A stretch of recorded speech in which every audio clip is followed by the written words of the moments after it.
We have been working in the infrastructure software space for the last 7.5 years.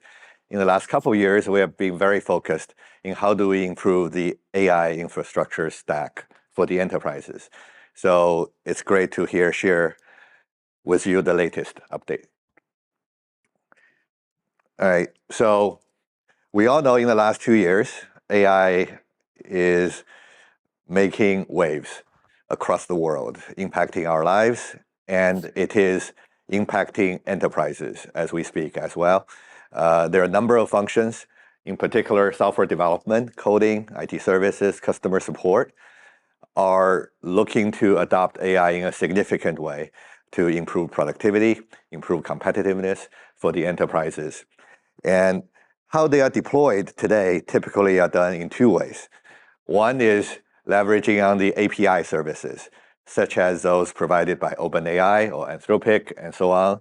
And through the API token exchanges, you're getting the responses to your queries.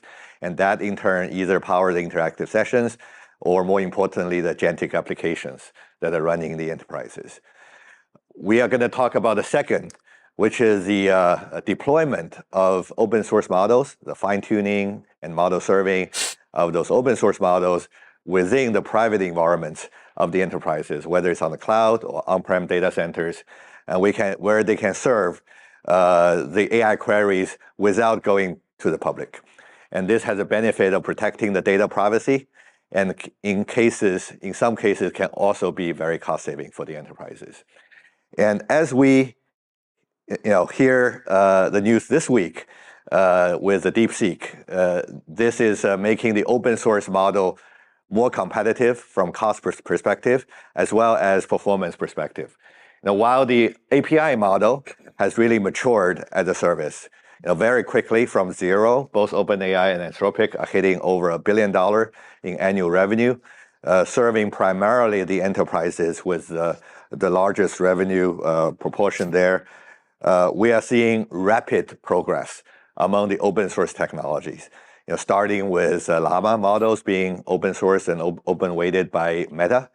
And now the big news this week is DeepSeek, where they are presenting open source, open weights models with similar results in terms of quality at about 1/30 of the cost in training.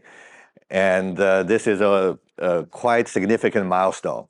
And I think it's going to be encouraging the enterprises and enterprise IT to deploy more models on-prem to serve the privacy needs while they can do that in a very cost-effective manner.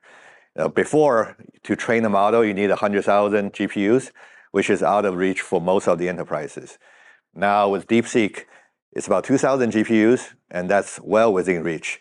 And they are not going to be the last one. An open source ecosystem have this tendency of people leveraging on each other's work to make progress. I think we're going to see rapid and continual progress there in the year of 2025. And I believe this will mark an inflection point for enterprise AI, making it really a deeper impact into everything enterprise does and integrate into the existing enterprise workflows. Now, if we look at the workload that is being run here to serving the enterprise AI queries, the left-hand side is the API world. And today, the blue is bigger than the orange. Blue is where there are tens of thousands or hundreds of thousands GPU infrastructure powering very powerful training of the leading edge large language models and deploy them to handle queries in parallel. There could be millions of queries going on at the same time. Now, as we discussed earlier, within the enterprises, there is a proprietary data they do not want to share with the API services. And there has been various methods how they can do that while continue using API, starting with RAG, which is a retrieval augmented generation design that you can look up proprietary data from some kind of a vector database and to incorporate into your prompt before you send to the open API. And that way you keep your data private while getting the answers you need from the open API services. But it does have its limitations. where the systems on the database is not an AI system itself, and there is a limit on how much context window you can have in sending the prompt to the API service. And as an alternative, you could download open source models from registries such as Hugging Face and fine-tune them with your own data and deploy such models in your own environment and serve your applications directly from within your environment. And we believe this orange part will be a very fast-growing part of AI infrastructure in the coming months and in the coming years. And that is where MemVerge is focusing on. How can we make that easier for enterprises to stand up open source models within their environment? So now we know that we need some hardware to run whatever workload you have. And at the same time, where the AI models are changing the world, we are seeing a revolution of underlying architecture of computing hardware. And that's been going on over the last 10 years. And this is part of the reason that drives the advancement in AI at the model level. The transition is going from an x86-centric architecture, where you have compute driven by x86 CPUs, DDR memory with connectivity by TCP/IP networking, and the storage that's connected to that TCP/IP network. And this is a world that we are all very familiar with. But started about 10 years ago, there emerged a new center of gravity to the AI workload. In particular, GPU is playing a central role to taking over most of the computing tasks for core AI computations. And this is in conjunction with a high bandwidth memory that's placed on the GPUs, the new AI fabric that's emerging, led by NVLink, and now followed by UA-Link and CXL and other type of memory fabrics and compute fabrics, and emerging new data platform that's connecting to that fabric. So this creates a new AI computer that is at the center of this AI data center. And they work in conjunction with the legacy x86-centric systems to form the new data center. Now the challenge is, how do we map the AI workload that are happening within the enterprises to this new AI data center with this new architecture that requires definitely a new energy envelope, a new cooling systems. But how do you place the workload in an optimized way onto this new hardware? And this requires a new layer of software with the new elements both on the workload level as well as the underlying architecture level. And this new layer in blue is what we call AI Infra automation software. And this is how we automate the provision, orchestration, and optimization of resources so that we can best serve the AI workload above it. And this blue layer is what MemVerge has been focusing on. How do we create a layer that can optimize the resources while delivering the easiest, simplest experiences to the platform engineering team, to the AI researchers, AI engineers, as they deploy their workload within enterprise environments. So now let's double into this AI infra automation software layer. At the bottom is what we call a enterprise GPU as a service software. GPU, unlike the x86, it does not have a very good virtualization layer. This problem of multiple people using the same pool of resources is largely solved for the x86 computing world, where the virtualization and containerization technology at the core of the solution to that problem, where you can spin up and spin down VMs or containers pretty easily, and you can allow multiple users to share the same pool of resources. But this is more difficult with GPUs, as it does not have a good virtualization technology. So it requires a new layer. Yes, so please. The MIG support and MSP support, you don't think is that good? Or I think CUDA and GPUs, yes, NVIDIA GPUs, yes, right? Yes. So with the GPUs, it offers an alternative method of allowing different users to share the GPU resources, such as multi-instance GPU, the MIX, the MPS, as well as time-sharing mechanisms. But it is underlying pieces of technology without a entire virtualization platform that can allow the GPU resources to be effectively shared. So it's an underlying mechanism that is enabling, but someone needs to create a better scheduling, resource scheduling, and the orchestration system to go along with it. Maybe a good analogy is, with the x86, you can have the ESX, the underlying hypervisor, but you also need the DRS, the scheduling system, and various other vCenter type of system to allow the whole pooling and sharing to happen. And that is a layer that is largely absent in the GPU world. And as I will show in a few slides, that you'll notice the utilization of GPUs in the enterprises is very low. And part of it is because the GPUs belong to different departments. You can have different users from different departments. And there is not an easy tool for them to share a piece of resources. I was just talking to a customer in New York last week, where they are building up their GPU environments, and there are different trading groups that are accessing those GPUs. But GPU is always not available when my group wants to use it because the other groups are using it. Or they are only claiming they are using it, they are not actually using it. Even though those GPU are idle, I cannot have my access to it. So there need to be a new system, a software layer that's created.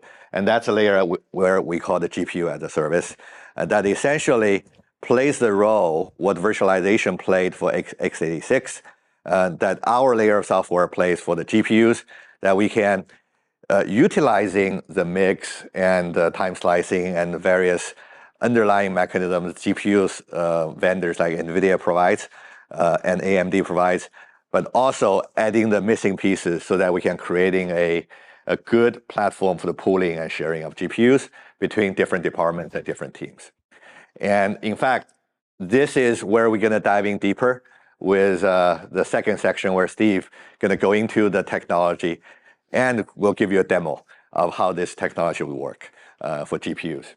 And on top of it, we will also be building our roadmap, inference as a service, which really allow a simple one-click deployment of popular open source models such as Llama 3 or DeepSeek R1.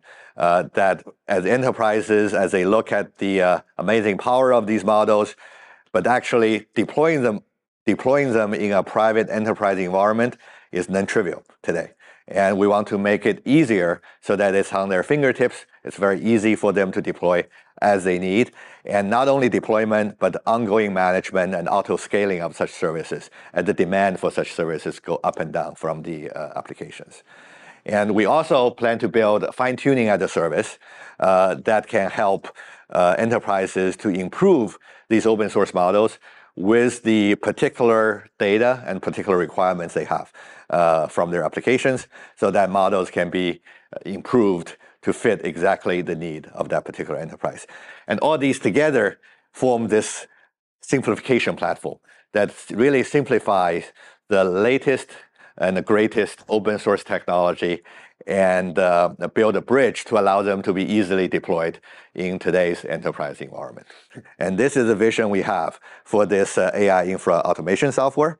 And in fact, as we are presenting here today, we actually have DeepSeek kind of integrated on top of our software platform that can be easily deployed in any private enterprise environment.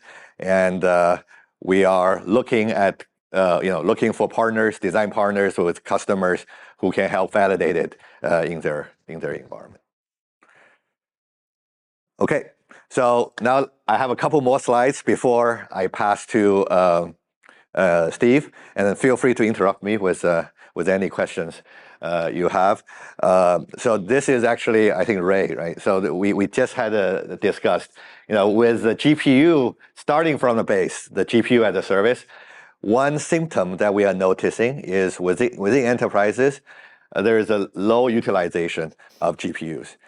On one hand, enterprises are buying more and more GPUs on-prem. Actually, they are buying hundreds or even thousands of GPUs, and the larger banks have 10,000 GPUs in their environment, and those are being owned by different groups, and they are typically very siloed today. And this is a survey done by Weights and Biases showing where the x-axis are the average GPU utilization under 15%, from 15 to 30%, all the way to 90%. The higher, the better. That means the GPUs are more fully utilized. The y-axis is the percent survey to answer yes to how much of their utilization is. So we see about a third of the people who are surveyed there was GPU utilization less than 15%. And if you add the 30%, it's about half of all surveyed has utilization less than 30%. As we know, GPUs are not cheap. So this is leaving a lot of money on the table in terms of the infrastructure investments that these enterprises have made. So how do you measure GPU utilization? Is that a reflection of how much memory has been allocated? This is a reflection, in this particular case, it's a compute utilization on the GPUs, which NVIDIA and AMD actually reports actively. So that's a stat you could get from the GPUs, which is how much of the GPU is being used and how much headroom it has that's not being used. It also provides information on the memory utilization, which is also important metrics as well, and which opens an interesting fact is that often GPUs are bottlenecked at memory, not at compute. Right. And sometimes another reason for the low utilization of GPUs could also because of the full utilization on the memories that blocks the compute utilization. Right. I mean, it's tricky. I mean, there's a difference between allocation and utilization, right? Let's look at MIG. So you can have up to 7 MIG, right? But there's no more memory to be given out, right? Right. So right. From that perspective, maybe if they only use half of the memory, if that's what you measure, then you could theoretically say it's 50%, but in reality, there is nothing more to give because it's allocated, right? And then the second question I had regarding to so GPU as a service in your world is software, and it's more like an orchestrator. And does the orchestrator then look at the model being deployed and you calculate that into your efficiency and how you schedule things? Is that the way I should look at it? So as Steve will go into more details, the first version we are making available next month in February does not take into consideration the internal of the models. So it will treat it just as a workload, and we kind of treat it as a black box as we support them. And I think, let me make another comment on your first question, which is a very good question, is that with MIGs, you can have up to 7 pieces, and where memory is kind of a fraction GPU enabled by the hardware. So the memory and the compute are actually partitioned together. And as a comparison, time slicing of GPUs actually does not consider memory. So even though a task could be just using 10% of GPU, it could occupy 100% of memory that blocks all the other tasks from working. Right. And this is something we have built a technology where we can partition the memory along with the time slicing of the compute, so that make it more practical solution for people to share GPUs as well. So that's one of the technologies. So Charles, we had earlier today another vendor talk about their solution, virtualization solution. You feel your GPU as a service fits underneath that, or is it a replacement for those sorts of things, or? I believe it's an alternative to a real GPU virtualization solution. I used to work at VMware, and VMware acquired also some GPU virtualization. But in general, NVIDIA in particular is not a believer in GPU virtualization. So it's very difficult for any virtualization, even good technology, to take off on GPUs. So our approach is alternative to that. So we do not have actually, in a narrow definition of virtualization technology for GPUs, but we have various fractional GPU technologies, and we have the intelligent GPU-aware scheduling software that can basically allow you to reserve resources, allow you to borrow resources beyond your reservation, and we can also enable a graceful preemption from lower priority tasks to give resource to higher priority tasks, to the people who are borrowing resources, to the people who owning or reserving the resources, and doing that smoothly. So by doing this, we can maximize utilization of the underlying resources without impacting the user experiences and achieving the same goal as a virtualization technology. So a short answer is this is an alternative approach to those virtualization technologies. I want to give some context on this graph here. I looked it up. I researched this because this is pretty eye-opening. And I was like, well, number one, I thought this can't be true. Number two, I thought this has got to be some weird exaggeration. Like maybe they don't actually have anything to run, so that's why they're not running it. This is worse than it looks. If you actually read the survey, this is 15% utilization across actual runs. So this doesn't mean it's not utilized because they don't have anything to run on it or because they're not effectively sharing or leveraging what they've already bought. This is just, it's just not being used. It's not being used effectively, even when they're actually trying to run things on it. Can you post the link? Because I just shared that in the Slack, and I'm going to share that in the Twitter. This is horrible. Yes. Thank you. Yeah, and it's actually, I've been talking to quite a few enterprise customers over the last few weeks and last few months, and this is true. Obviously, a lot of enterprises are at different stage of establishing their GPU infrastructure, their AI infrastructure, but they are looking to this problem. Even within the same team, between a few engineers, for them to share GPU resources is not easy. Today, they either don't share or they use a spreadsheet. So I'm using it today, you use it tomorrow. So it's very rudimentary, Stone Age technologies. I think part of it is also goes back to another presentation we had at a different field day event where they had actually done some analysis on some of the models and said that the theoretical amount of GPU that the models could use was about 60%. And the practical amount that they were using was more like 30 to 40%. So I think that might tie into what we're seeing here. And, I pressed him on that. It's why is that? And he says the software isn't written well enough to make better use of the GPUs. Right. And that's what this survey shows too. It shows starting off with a multi-GPU run, and then suddenly everything's running on a single GPU, and everything else is idle. Right. And that's just, right. I can't imagine wasting resources like that. I do think multiple factors contribute to this very low number of utilization. And I believe having a good orchestration system like what we are building is not going to move this to 100%. But I think we can significantly improve the utilization. I don't know, move it to 20% or win. Right. So we think we can at least double the utilization by effective automatic sharing of the resources between the multiple users who are sharing them. So, and that's what Steve's session will go into more details. Oh, sorry, wrong direction here. And there's some key technology that we have built that have gone into this GPU as a service solution, and that's the central topic of today.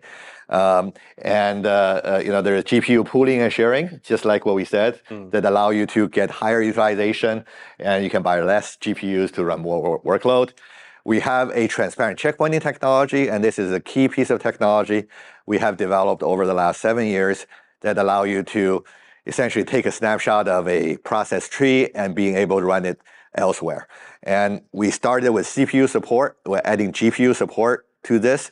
And we integrate into this product that allow when a workload preempt another workload, we can take a snapshot of that other workload so that you don't lose all the work that has done on that particular, for that particular workload. And Steve will talk about it, and Bernie will talk about it as well, do a more technology deep dive into that transparent checkpointing technology. Our technology in particular, GPU agnostic, that we will have multi-vendor support, starting with NVIDIA, the market leader today, but also AMD, Intel, and other AI processors that we plan to support. And this is integrated with Kubernetes, which is a very popular multi-cloud technology that many enterprises are adopting. And we are taking advantage of many of the capabilities that Kubernetes provides and build our layer on top of it. So these are some of the noteworthy points where Steve and Bernie will go into more details. Now, last, let me just introduce a pioneer program that we have. As I mentioned, the first version of the software, Memory Machine AI, will be available in February. And this will start with GPU as a service and go to inference as a service and fine-tuning as a service. And we're starting this program to really interact with the early adopters of this automation software layer. We're going to provide early access to all these software components and working closely with these customers to making sure the solution works for their environment. So if you're interested, scan this code and sign up, and let's have a conversation and to see how we can enable an automated enterprise AI infrastructure for you. How do you see something like fine-tuning as a service working? Yeah. So essentially, fine-tuning as a service is not something that we have available yet. But this includes the sequence where you download a open source model from a registry, and where you need to get into a training framework where you with your adding your proprietary data to it, where the model can be improved, and there is a whole cycle of development, experiment, and testing, and so that the model improves. And when the model finishes, it's something that you can deploy through that inference. Historically, there's been a lot of human reinforcement learning associated with fine-tuning that I find hard to automate or orchestrate or. Yeah. So on our roadmap, this is probably going to be the last piece, and we are building it together with the customers and understanding their specific needs. Okay. Yeah. So you had you had the fine tuning, you had the inference, then you had the GPU as a service. Right. Just cover the GPU as a service.